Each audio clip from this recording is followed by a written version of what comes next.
The illustrious Jabba bids you welcome. I'm going to regret this. I'm Pete Mitchell. He's Peyton Jones. And this is the Church Planter Podcast, brought to you by Church Planter Magazine.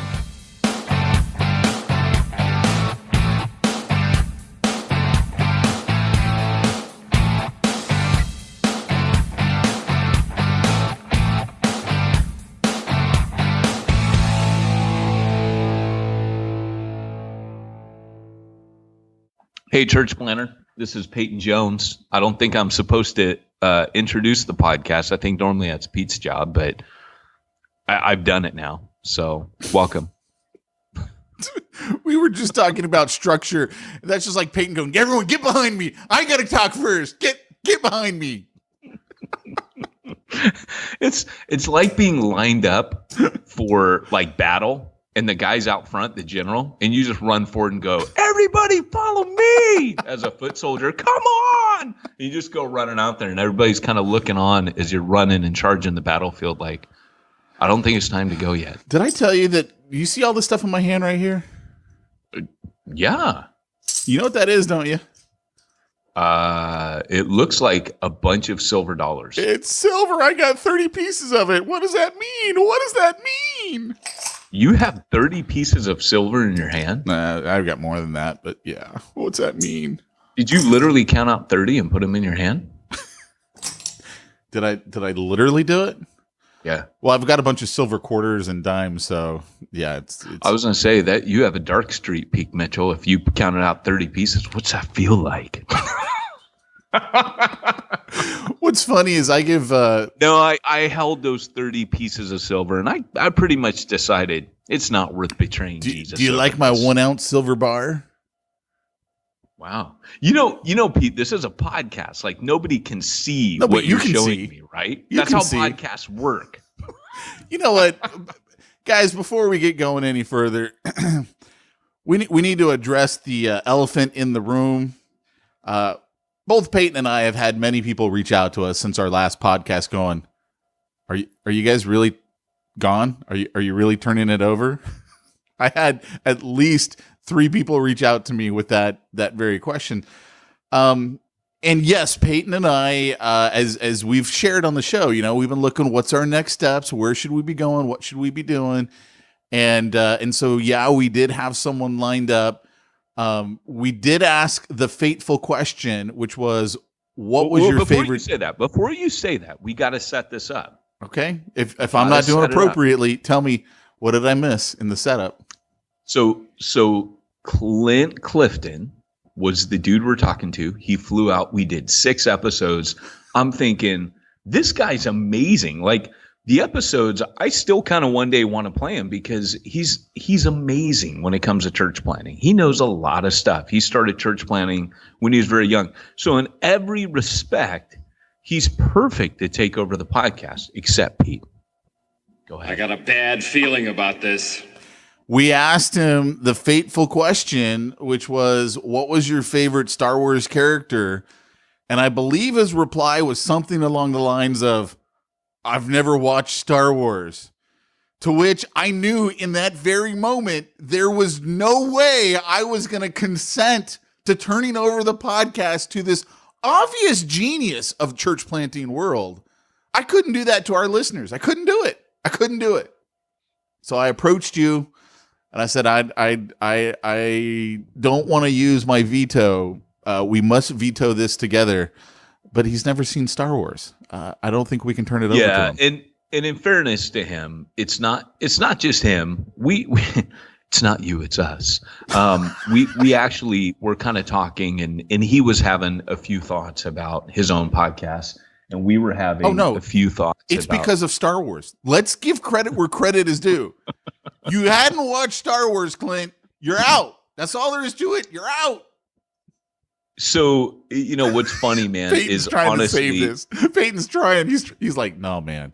No, I don't. No, honestly, though, we it's so funny because you asked that question And I asked that question completely independently. So the day I had him for one day, and then the time you were on, we both asked him this question. We both asked him, in fairness, you texted me. You asked who your.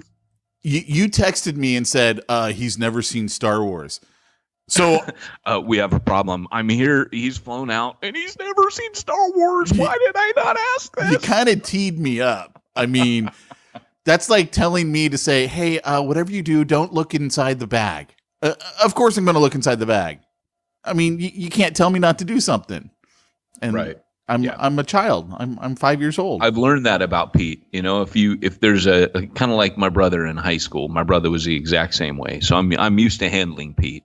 I am his handler at conferences.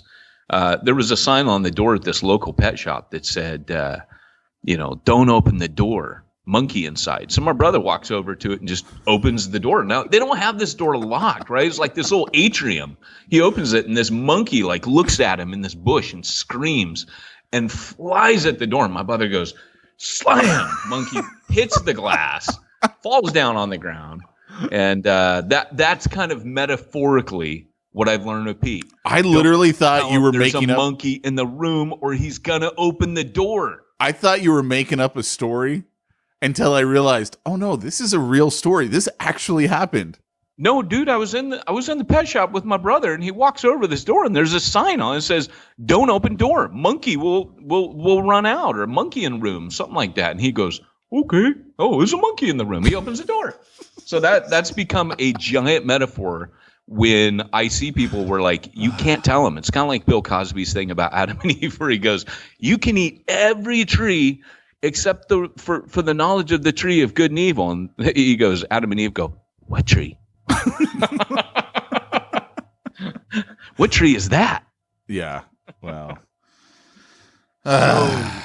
Anyways. So Pete and I are kind of, we think we're going to work it out. We've been in counseling.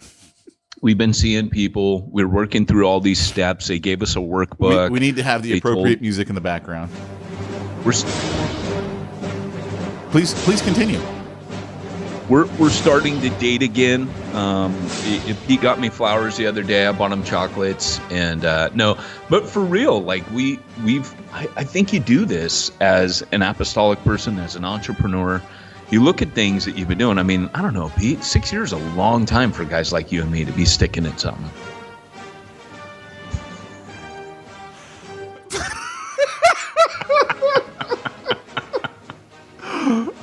I think we need to move on.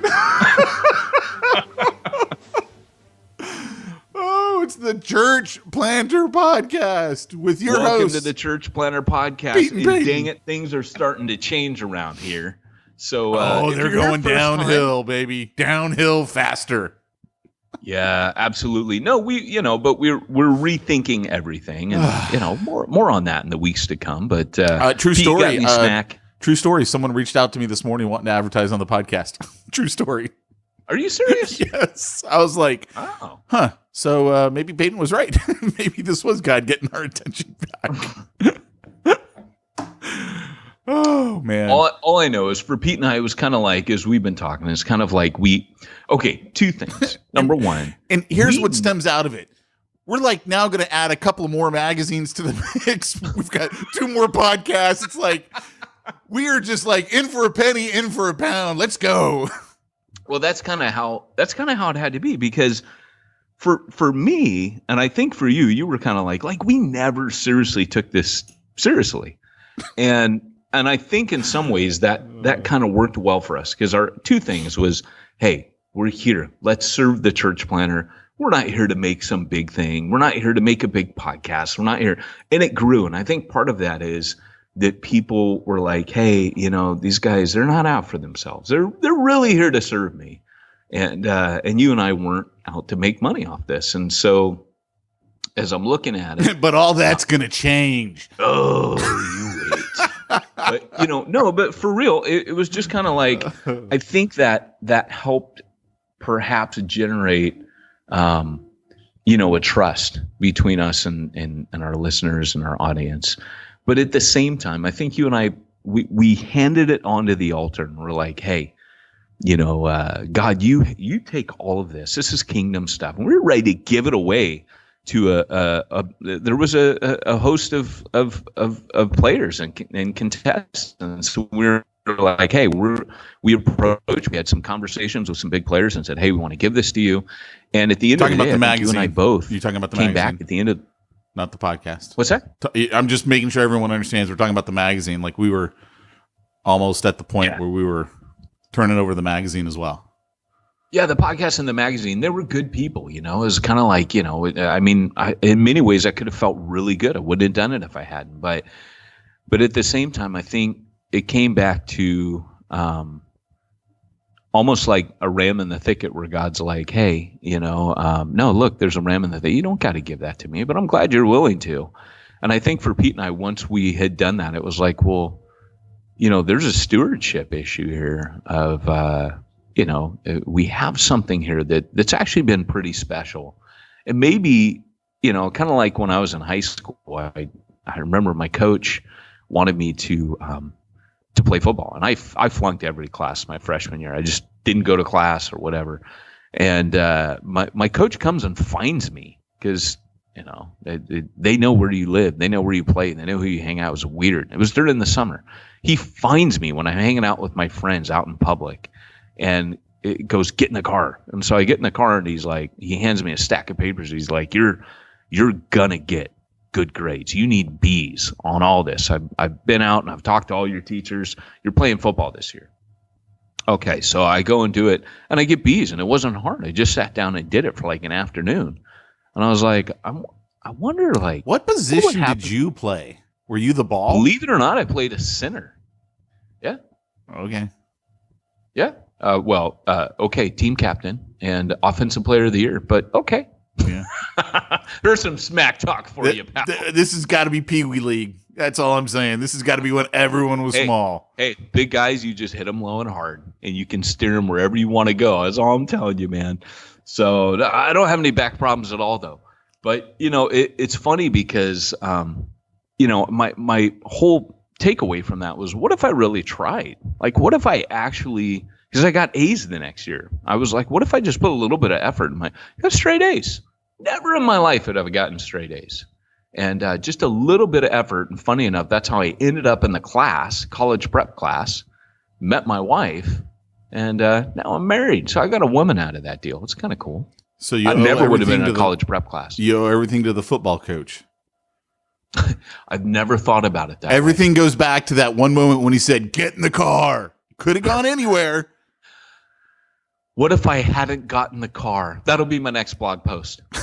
You would, that's true. What if you hadn't gotten in the car? But you know what's funny though, is going back to that, it's kind of like this podcast. It's like, what if we tried? What if we actually decided we're going to put some intentionality into this? Hey, let's pull back on the reins here a little bit. I don't want to really try too hard, You almost made me spit my coffee out. I want to hear Pete Mitchell smack. Otherwise, I'm going to start talking about Star Wars. The Church Planner Podcast isn't the podcast that planners deserve, but the podcast they need. That guy has so much business on Fiverr. Hey, I can do a Batman voice. I just go really deep and raspy like this. Either one of us could have done it, but no, we're going to pay some guy $5 because I'm going to go on Fiverr and start being Yoda. I don't do a bad Yoda. Dude, you can. You've heard my Christopher Walken. You've heard my Morgan Freeman. Your Christopher Walken is amazing. It really is. Awesome. The worst part is basically Gen Y and younger don't even know who Christopher Walken is, and that is what breaks my heart. That's hard, dude. Really, it is. More cowbell. That's all I'm going to say to that. That's it. And the other thing too is millennials, they don't know who Nana is. I'm sorry, Mr. Paul Mitchell. I've dialed the wrong number. I'm trying to reach a granddaughter. Bye-bye. Oh. So rad, dude. Nana, we love you. Just on behalf of all of our listeners, Nana, we love you. You have 1 million grandchildren through this podcast, and we don't know who you are or where you are, but thanks for being Nana to this podcast. That's all we got to say on that. This was a moving moment with Peyton and Pete. You know, I'm trying to think what has happened over the last couple of weeks that's worthy of podcast. You know what sucks, dude? Like, I have so much smack that builds up, and then like I lose it. I'll say to Andrew, remind me to talk about this on Smack Talk. Like, funny stuff, awesome stuff, and then it just is gone. Dust in the wind, dude. All we are is dust in the wind. That's Bill and Ted when they stood at the gates of heaven. I had to say something wise to that was it keeps amazing me how different our tastes in movies are. Like, we thought no. Okay, we're about to have a falling out. No, I'm just saying I didn't think Bogus Journey was anywhere near as good as Excellent Adventure. Are you serious? Yeah. And like I wouldn't way better. I wouldn't watch Bogus Journey again. And here's the thing. I was about ready to rent Open Range when I remembered how different our tastes in movies were. And I was like, yeah, maybe I'm not going to rent Open Range after all, because he and I really don't have the same taste in movies. So I didn't rent it. Oh, dude. Open Range, Silverado. You just got to trust me on Silverado. Well, I can't trust you. We have different tastes. Like, we've discovered that. We know these things. Watch them both, and maybe I'll get one for two. I'm just saying. Yeah, I'm betting it's going to be more like a 0 for 2. It's just It's nothing wrong. Well, the fact that you think Tombstone is one of the greatest movies ever made, probably. Do you say no to that? Don't. Yeah. So okay, at that time, White Earp came out. Now, you got to understand, I've been to Tombstone. I've read biographies. I'm a history buff. So I like the White Earp, Kevin Costner, or was it Kevin? No, who played White Earp? Was that Kevin Costner? I have no idea. Yeah, I like that movie better. No, Kevin Costner played Wyatt Earp in Tombstone. What's that? Kevin? No, not Kevin. No, I'm sorry. I'm thinking, yeah. Maybe it was Kevin Costner. I don't know. So, and the other thing is Doc Holliday was good in both movies. Kind of stole the show, I would say, in both movies. Dennis Quaid plays him in Wyatt Earp, just show stealer. And, of course, Val Kilmer plays him in Tombstone. And, I'm your Huckleberry, an infamy. But then again, she could be the Antichrist. That was like a great line in the movie. When he's looking at the chick leave, and she's leaving him because he's about ready to go into his final battle, as they all thought. Yeah. So I don't know. I can't even think of anything Smack Talk worthy that I've had happen this last week. Well, let's talk about Star Wars then. Okay, go for it. If you're new to Smack Talk and you've endured this long, what we do is the first few minutes of the podcast, we talk absolute smack, and then we get into the nitty gritty. And first off, I want to talk about the new Star Wars film. A little bit of information's come out. Vanity Fair reports that in this next film, we're going to see the Knights of Ren. So here you got J.J. Abrams. He's come back and he's like, hey, I'm going to fix the Star Wars franchise, right? So, Ryan, thanks for playing, but, you don't win. I got to come back and I have to fix all this. So, and they've got photos of these guys as well. Dude, it looks like something out of Mad Max. Knights of Ren I don't know what they're doing. I don't know if they're good, bad, ugly. My understanding was they turned bad. They're following Kylo, Knights of Ren, Kylo Ren. But yeah, they got them. They're looking like road warriors, man. Yeah, it kind of doesn't matter to me. I don't know that I'm going to go see the movie. Really? No, I'll see it. I was going to say. I don't want to give them my money. They ruined it. They ruined this. They ruined it worse than George Lucas did. And I still think you had the greatest line ever when you said that the Last Jedi, they made the prequels look like Oscar winners compared to that. They did.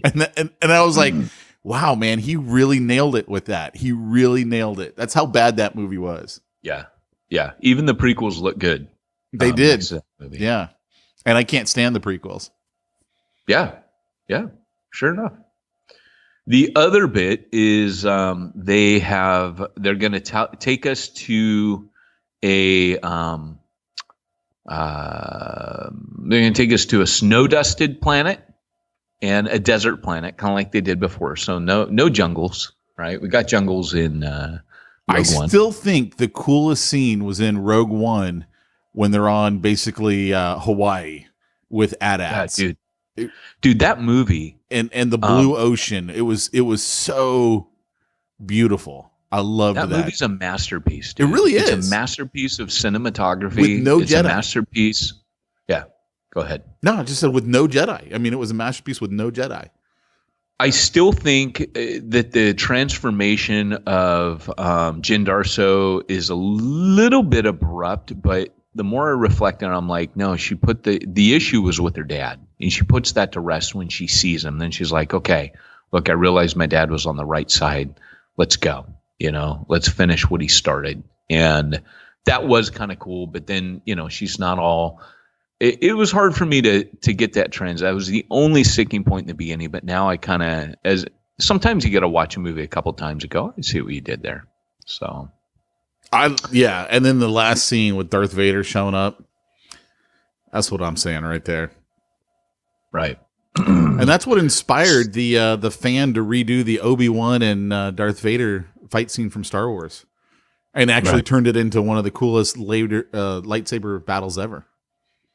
Yeah, and absolutely. And in the new movie, they're going to have Rey and Kylo are going to fight again, of course. Big surprise. They're saying that Adam Driver says that their force connection runs, quote, even deeper than we thought.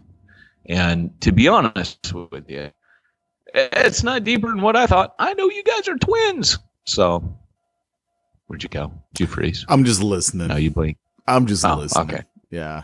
I had Travis reach out to me after he listened to the podcast where you gave your theory, and I think it was Travis. And he was like, something along the lines of, I really hope Peyton's right. He goes, he's not going to be, but I really hope he is, because that would have saved the story. And I agree. It would, wouldn't it? Oh, totally would. It would. I mean, it wouldn't have redeemed a horrid movie. All the mess we saw. Yeah. Yeah, it would have fixed it. So if only JJ had called me. It was like, dude, I was here. You could have just called me and asked me how to fix your broken Star Wars film. By the way, that is the funniest meme going around right now. I'm sorry your Dragon show ended stupid. Yeah. There's another meme that shows Homer Simpson on the sofa, and he goes, it says, after years of being pressured into watching Game of Thrones, only to feel vindicated when the show ended stupid. And then it shows Homer Simpson laying on the sofa going, I'm smarter than everybody. I remember. Yes. Yeah. So that's it. That's all I got. That's all right. Well, hey, let's get into our topic then, shall we? Yeah. Let me see here. Doc.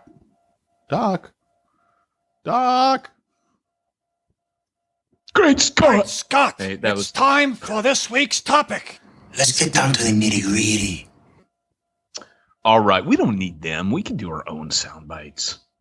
And they would have been cheaper. It would have saved us $10 right there. No kidding, man. Like, we've been doing this whole thing wrong. So, anyways, let's talk about the topic. The topic today is how to reach out to people naturally, like how to do missional engagement right.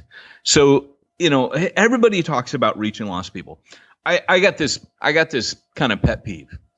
I'll go onto Facebook, I'll see ministers, and they bug me in general. They do. I got to be honest, I have issues. But a lot of times pastors bother me. And part of it is because we've made the job something it's not supposed to be. So when I watch a profile picture of a minister, I'm a grumpy old man. I get upset if I see it's an action pose of you in the pulpit, right? I don't think that's what real ministry is. And it seems kind of arrogant to me. Like your action shot is you preaching.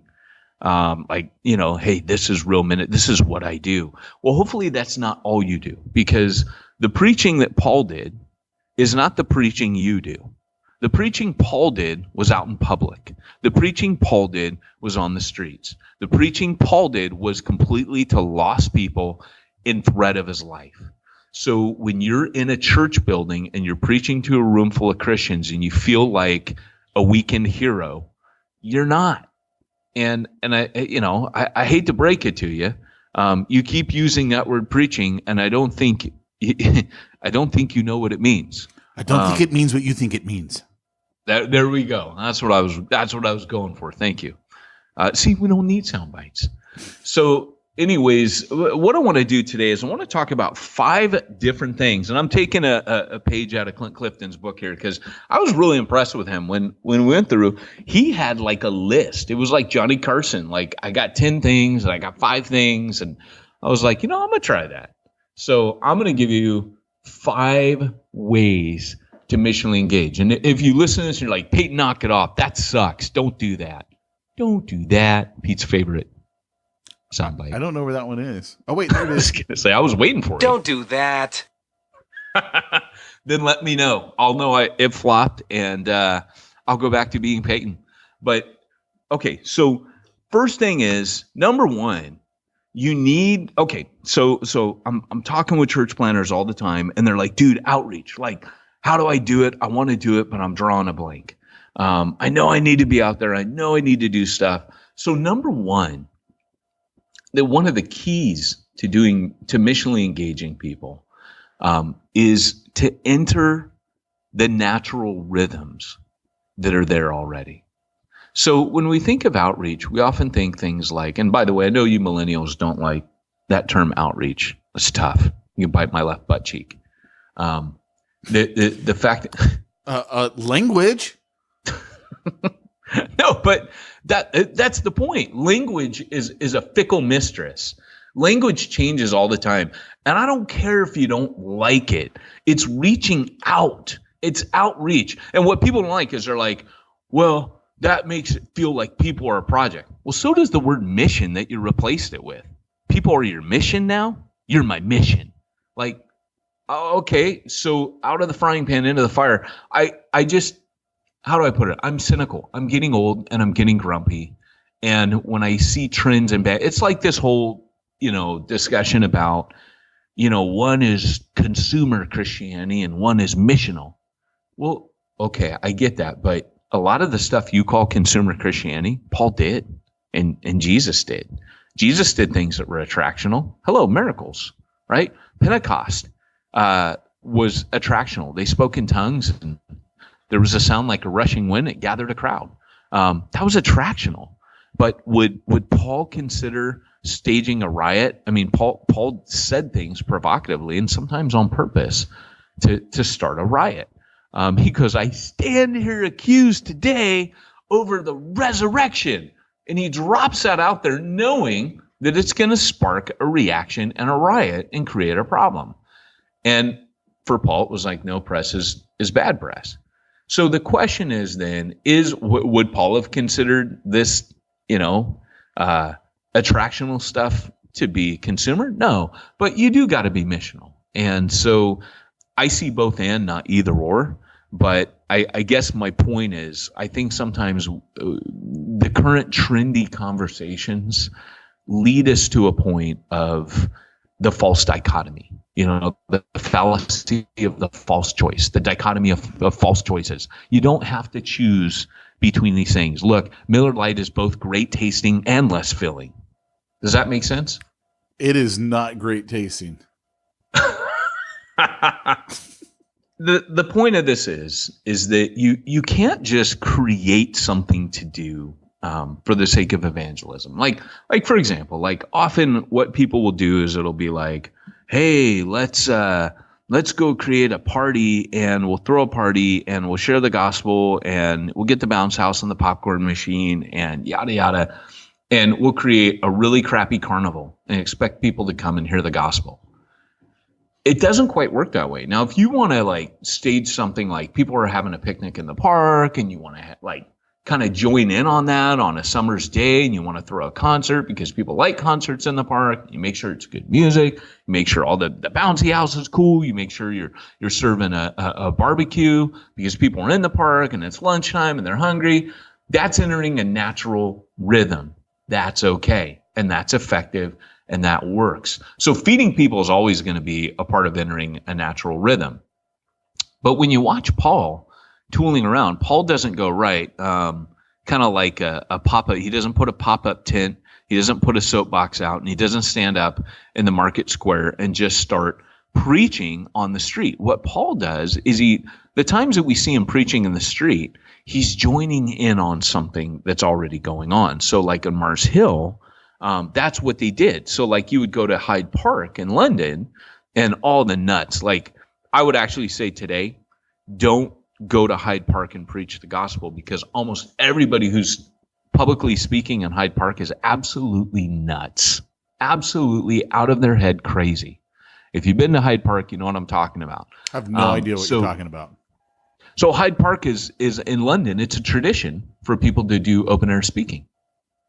Okay. It's just what you do. Right. So if you want to get an idea out there, and it's a novelty and it's fun, and tourists go to Hyde Park. It's known for kind of like open air speaking, and there will be preachers there, but normally not good ones nowadays. So anyways, the idea is that Paul enters the existing rhythm. So he will, if people are in the marketplace, he'll go set up a tent and do market his wares, which would be like tent making. He sets up a skill. He enters the natural rhythms. If the women are down by the water praying, Paul goes and joins in on the prayer group. So the first thing you need to do is you need to join into the rhythms. You need to look at the rhythms that are already there. So like Andrew and I, we would do a reading group at Barnes & Noble. The other day, I went into Barnes & Noble. Forgive my sexism, but I went in there and I asked them, I said, look, I keep looking every month because I want to join your Barnes & Noble reading group. But every month, it's like a book about two sisters in World War I and the troubles that women face. And I go, no offense to you guys. Look, I'll read one or two of those a year. I don't got a problem. But I go, every month, I go, it's kind of like, can we have a gender neutral selection for the Book of the Month Club, or is this like the women's reading group? And I'm not trying to be insulting here, and the lady started laughing and she goes, you're right. No, these are not good. I pointed to a book and I go, look, that book right there. It's about Lewis and Clark expedition. Like I'd read a book on that. Like, can we just pepper some other books in there? And she goes, well, maybe you would like to go to the science fiction book reading club. And I go, oh, actually I would. And she took me over and she handed me a book on vampires. I'm like, great, Twilight series. It wasn't Twilight, but I'm like, heavens, right? Like, and I'm pretty sure if I go there, it's going to all be women because no construction worker named Mel is going to pick up a book about the troubles of two sisters in World War I, Russia, right? It had rose in the title, like the Roses of Spring or something like that. And I'm like, yeah, it's just not going to happen. But they also got to look at who their market is. Maybe there aren't enough men who would go and there's to those. Never going to be if they keep it up. No, so I think you're right, though. Yeah, I think you're right. I think reading clubs are given to women. I do. Well, yeah, absolutely. They got to know who their market is, so that could be the reason why they're not doing that. I know that wasn't the point of going down this rabbit hole. No, but you're right, and I know that. I did think that because when I think back to all the reading clubs I went to, they were predominantly women. Yeah. So for you single guys out there, when I go to my Audible listening club, it's mostly men driving in cars. Well, and that interesting because that literally could be the answer there. Dude, and maybe they're missing that. There is no Audible listening club because it's anyway. Let's just move on. Was that a joke? It was not a good one, but it was of the vein. It was along the lines of humor. No one's going to accuse it related. No one's going to accuse it of being humor at this point. It was a noble attempt, like my attempt to get the reading group changed. But but the point is that it's I love how she rhythm. takes you to the science fiction and it's all about vampires and the girl who loves them. Yes. No, it actually was more legit than that. It was like a future where they rule the world, and I was like, okay, it's a little dystopian, I think cool. Ethan Hawke did that movie. William Dafoe was in it. I'm trying to remember which one that was. I never saw that one. Was that good? Well, I mean, I don't know if I could put it up there with Open Range, but Oh no, you surely couldn't. But okay, so that's the first one. The second one is okay. So now some of you guys have heard this, and you're like, okay, cool. So I go to the reading group. Then what do I do? The point is to get around lost people and to start building relationships. Right? Start talking to them. Get to know their issues. Get to know their problems, their beliefs. Don't think of it as a one-way street. So the mistake we make is we think that the missional engagement that we do has to be one event. It accomplishes everything in one go. And so what I have is a 2-tier system. And what a 2-tier system, I learned this from a guy that I planted Pillar in out of the Starbucks. He and I tag team that.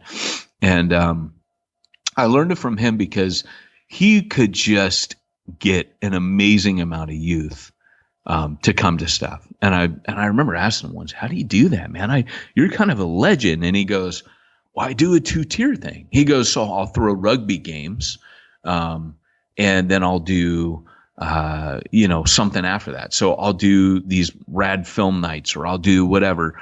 And he goes, but it's a 2-tier. He goes, it's kind of like my front porch versus my living room. Right? Like if a salesman comes, he's on my front porch, and that's cool. Like not just people don't just come onto your front porch. There's kind of a threshold to cross when you get onto like you have to have a reason to walk onto someone's front porch. You don't just hang out on people's front porch. So he goes, so that's how I think of it. I get him on my front porch, and he goes, and then, but if I want him to come into my kitchen or my living room, that's like the second thing, or maybe I want him in the front hallway. So he goes, so you have a 2nd tier and a 3rd tier. He goes, I think of like come to church as like the 3rd tier. Maybe that's like my living room, and the front hallways like cross the threshold and come in. So he goes, I do a 2-tier where I'll invite people into a discipleship group, or so you got to think about, if I'm doing a Barnes and Noble reading group, the 2nd tier is, hey, let's go out to coffee. And I'm not going to do that with a woman. Like if there's dudes or couples, me and my wife who are at this thing, we go, hey, you guys want to grab some coffee afterwards? And we get to know them, and we build a relationship. That's very naturally happening. Like when I church plant right now, I can just tell you, I'll probably gather up all these backslidden Catholics. I don't know that any of them are saved, but they keep telling my wife and I, hey, when you guys start a church, we want to go. Well, these are just parents I'm hanging out with every weekend because my daughter's playing lacrosse.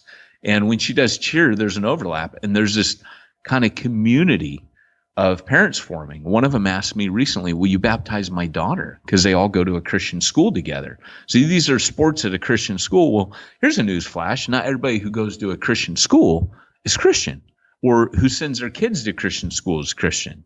So there's a ton of Catholics sending their kids to this school. And they don't go to church. So, it's kind of like a deal right now where I'm just forming relationships. We're going out to eat after the games. We're I'm buying them dinner. They're buying me beer, boom, boom, boom. And that's a second. So have a 2-tier or 3-tier system mindset when you do it, and have that approach and make it very natural. Number 3. You really did. You committed to the list. I did, man. This is like every pastor. Any thoughts? Because I'm not letting you talk again. This is every pastor's dream. Oh, he's got lists. Next thing you know, we're going to have a series. It's going to be an 8-parter. We've got the summer covered. Let's just stop there. And next week is a series part 2. So I know. I'll leave them on a cliffhanger. Everyone will want to come back the next week then. They'll be thinking about it all week. It'll be like Games of Thrones all over again. Games of Thrones. Games of Thrones. Oh, the Games of Thrones we play. So, Pete, did you watch Game of Thrones? Ironically, I did actually watch it. I waited spoiler alert. Here comes a spoiler alert because I want to ask Pete what he thought about the end. I waited until the series was done, this 8th season, and then I did my 7-day free trial to HBO on Amazon, binged all 6 episodes, and canceling it before Sunday when I would actually get charged the $15 for it. I didn't really care. It's so funny because that's what I did. Oh, I watched is it? it through Angel Vid with Yeah. all of the like naughty bits taken out. Yeah. I did the exact same thing. Yeah, I never really cared about it, and I didn't really care about the ending. I literally just didn't care. I was like, okay, so that dude's now the king. Who cares? I didn't care. Yeah. I wouldn't That's how have I cared felt. if I didn't watch it. I'm not like the Game of Thrones. Oh, I got to see this. I love this show. I never really cared. Yeah, it's funny, dude, because I think when you got God in your life, you kind of got bigger things going on than who's sitting on the throne in imaginary Westeros. I don't think that was my reasoning, but yeah, I like that better. It makes me sound holy. So, Pete, it's because you're so holy that the things of earth no longer concern you. I just didn't care. I didn't You're care. like Brandon the Broken.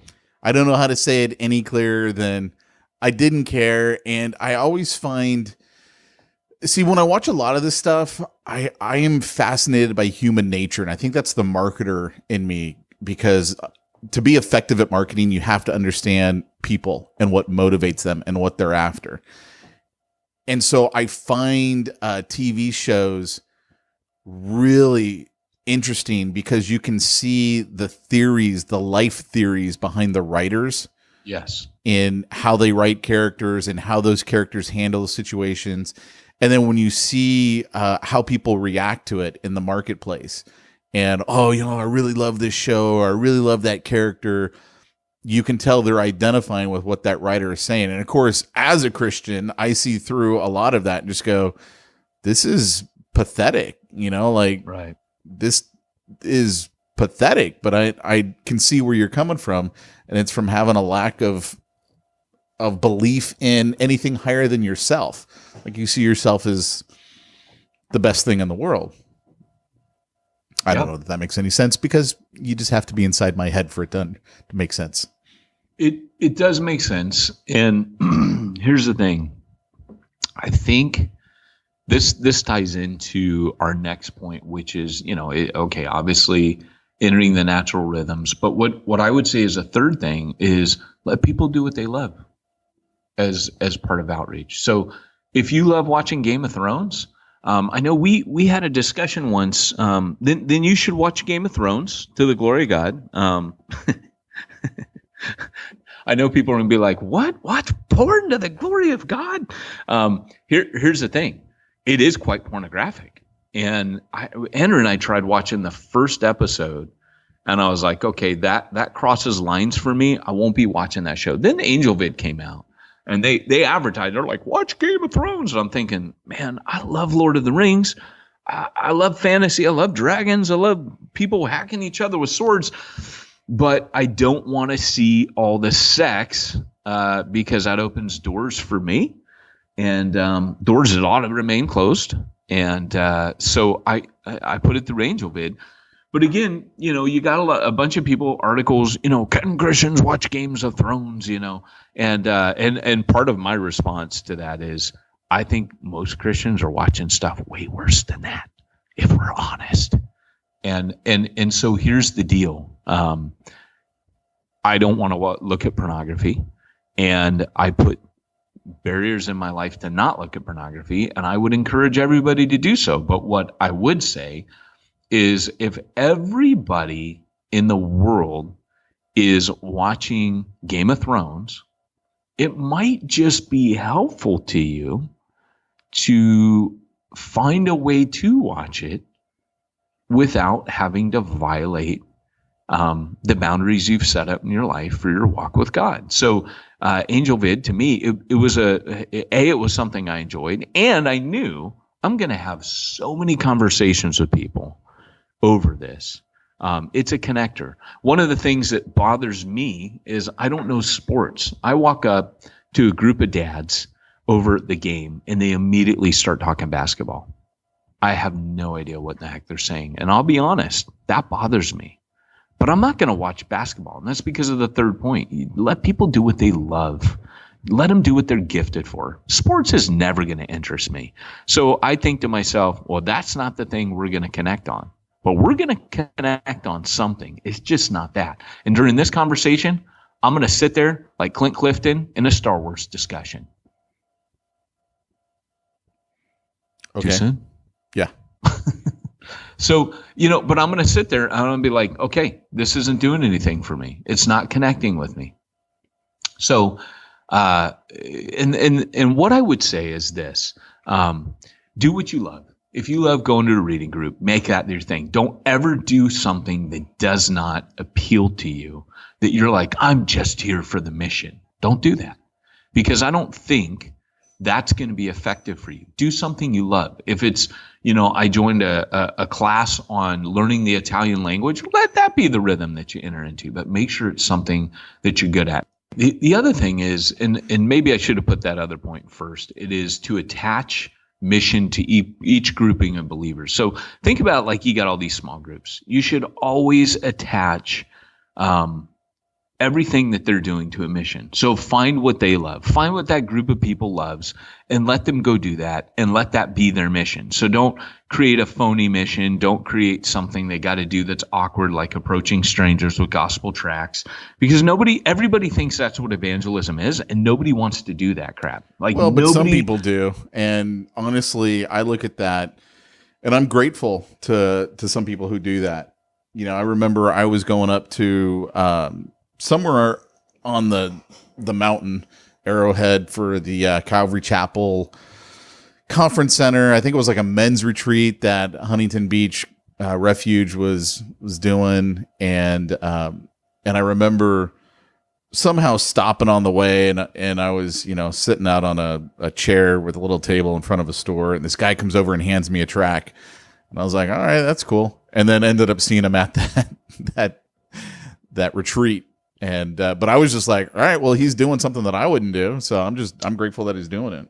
Well, and I agree with you 100%, but that's typically the evangelist, because the evangelist will be like, green eggs, do whatever and ham. it takes. Yeah, do whatever it takes. Yeah, he's like in the train, in a train, in the rain, in a box with a fox. It's green eggs and ham for him. That's what he eats for breakfast every day, and he'll go anywhere but the average person in the church is not the evangelist. And so what evangelists often do, and I would say this can actually be very good for you to kind of help you overcome your fears of evangelism, is he takes you out and he says, hey, let's go do this.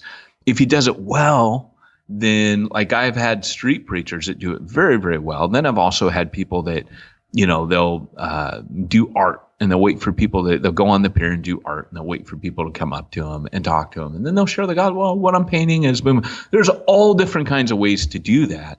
But I was very helped by being thrown out to talk to strangers. Like the day after I was saved, or the 2 days after I was saved, helped me immensely. So I agree with you. I actually think we got to be careful. But what the point I'm making is one size doesn't fit all. Like, that should not be the only type of evangelism that people think of. And I think we've done a bad job of making that like that's what evangelism is, when it's not, particularly for introverts who are never going to ever like think that that's a wonderful idea, right? Introverts are never going to like that. Yep. And you're going to turn them off from evangelism. But I know with you, Pete, like, if you're sitting there, you get together with a friend who doesn't know the Lord, and you're having a beer with him and talking business, I know right before that meeting, you're like, hey, dude, pray for me. I'm going to be, and he's going through this, and he needs Jesus. And boom, that's how Pete Mitchell does evangelism,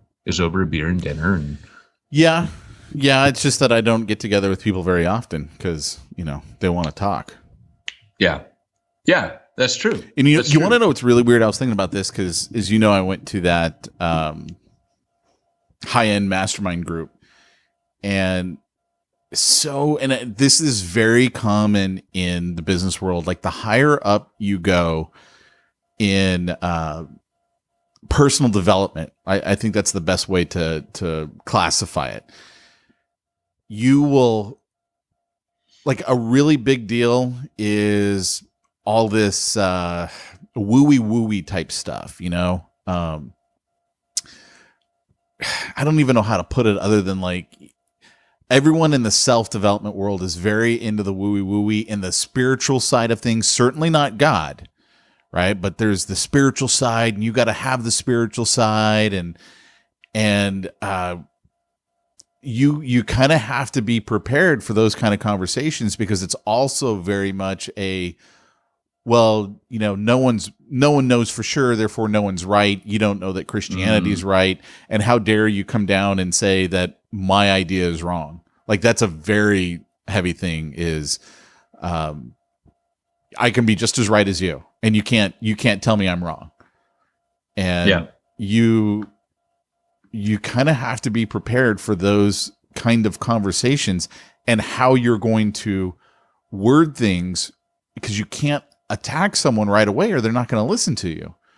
So you have to be like willing to enter a dialogue where they don't feel attacked, but you can still make your point. So that means you kind of really got to study apologetics in a lot of ways from apologists who have these kind of conversations, because they can do it in such a way. Like all the guys at apologetics.com that I worked with for years, I mean, those are guys who know how to have conversations with people, who can point out the holes in someone else's argument without that person feeling attacked. Yes. So I don't even know what got me down that rabbit hole, but that's my contribution to this episode. Thank you, everyone, for participating in the Church Planner Podcast. It would actually be amazing to get one of those guys on here and to chat through with them. Hey, how do you do that? Yeah. How do you have a conversation with someone? I mean, we got to put a finger in that, man. Yeah. And then lastly, my last point, and thank you for your contribution. The podcast thanks you. For my last point, I would say, and this is really important, don't separate evangelism from discipleship. The two overlap. So when Jesus said, go into all the world, make disciples, he does say preaching the gospel of the kingdom. So evangelism, preaching the gospel is one thing, but discipling is also evangelistic. So when I build relationship with someone and I start meeting with them, I would disciple people into Christians. So I would meet with them and I would go through the scripture with them. I'd talk about their life and their problems, and we would just be friends. We might do a project together. We might go out to eat every week. We would set up a rhythm of friendship, and that would become for me. Was I discipling them? You better believe. And did they have to be saved for me to disciple them? No. And again, that's another point, is this, that if I were to say don't separate evangelism from discipleship, I would also say it kind of goes hand in hand. Don't detach discipleship from friendship. There's not anyone who's my friend that I don't in some way consider that I'm discipling them and they're discipling me. Because what a disciple means is a learner, right? I've learned immense amounts of things from you, Pete, as a result of our friendship, and vice versa. And it's hard to put a finger on it, but you will influence that person hugely. And so discipleship is a two-way street of learning. I discipled this guy. He was like in his 50s. He was retired. The amount of wisdom I learned from that dude. And he wasn't saved when I first started meeting with him. And we became friends. And we shared a common interest, and we'd get together and do that stuff. But he came to faith. His wife was going to my church. He comes to faith. He was the guy that got saved because Jesus had a mom, if you remember that story. The Holy Spirit hit him with, Jesus had a mom. Remember that? No. I mean, I do remember you saying that, but I don't remember the story. Yeah, I was preaching on the fact that Jesus turns water into wine. And he says, it's not my time. This is what my Father wants. But, it was like, I'm like, the way I just mentioned in my sermon, the way that this is a true story is the Bible's telling you, hey, he wasn't supposed to do this, but his mom asked. And my buddy was like, just something about that, the authenticity of that, the humanity of that Jesus is like, look, I'm not supposed to be doing this yet, but he had a mom. It's like, his mom asked him, he just did it. And he's like, Holy Spirit just hit me. This really happened. Like, that's an eyewitness account. And for him, that became his passion, was pointing out eyewitness accounts. Well, that was the dude. We just started hanging out, and I'll never forget, he shows up to my house, and that's what he told me. I opened the door, and he goes, hey, brother, And I go, I go, hey, brother. And he goes, yeah, man. He goes, Jesus had a mom. That's how he told me he got saved. I remember you saying that. Yeah. And he was telling me, because he was like an atheist. He was, I think he was actually more agnostic, but he was so hopped up on evolution, and we got here by accident and chance and yada, yada. And he was very intelligent. So, you know, but that's what I'm saying is don't separate evangelism from discipleship. They're the same. Befriend people, disciple them, because you can't detach discipleship from friendship. So that is my piece on work. That is my 5 ways to engage people missionally the right way, in a way that's not unnatural, weird, or forced. I'm a Methodist. We believe that the Lord is our Savior, and we remember Him by going to church and praising Him every Sunday. I'm a Seventh-day Adventist. We believe all the same things that you believe, but we go to church on Saturdays. What? I don't know why I like that one so much. It's just that was our favorite in the early days, so it was good to have a tie back to that. We laughed so hard we cried when we first saw that. Oh my gosh, yeah. And then we had to like show it to oh man, was it Achata? Was it David Achata? It was like, oh yeah, because he was a Seventh-day Adventist. Yeah. We're like Jeff Vanderstelt. We're like, here, you gotta watch this. You gotta watch this. Fell a little flat. Well, guys, thanks for joining us for the Church Planter Podcast today. I'm Peyton Jones, and this is Pete Mitchell. We are the hosts reminding you of the Church Planter Podcast, and will remain so. Yeah, we're not going anywhere. You suckers. I got a mean streak today, don't I? I'm abusing our audience. You stay with us this long, you deserve it. All right. Well, hey, guys, thanks for joining us. We've been reminding you today, if you want to reach the ones nobody's reaching, you need to go where nobody's going and do what nobody's doing. I love you, man. I made my money the old-fashioned way. I got run over by a Lexus. Is this Pete Mitchell? This is Nigel calling for Pete Mitchell. Pete, it's Nigel. Please call me back. It's important that I speak with you, Pete. And I won't be late next week.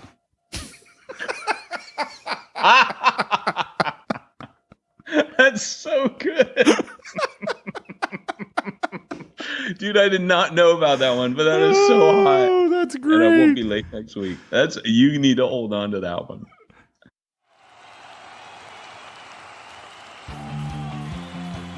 Thanks for joining us for another weekly episode of the Church Planter Podcast with Pete Mitchell and Peyton Jones. We'd love to hear your comments on this episode of the Church Planter Podcast.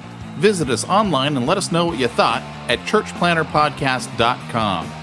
If you subscribe to us via iTunes and have enjoyed the podcast, leave us a positive review. The more positive reviews we receive in iTunes, the more iTunes will promote us to other church planners who would benefit from this show. This podcast is brought to you by the Church Planter Magazine, which is available in the iTunes newsstand or online via churchplantermagazine.com.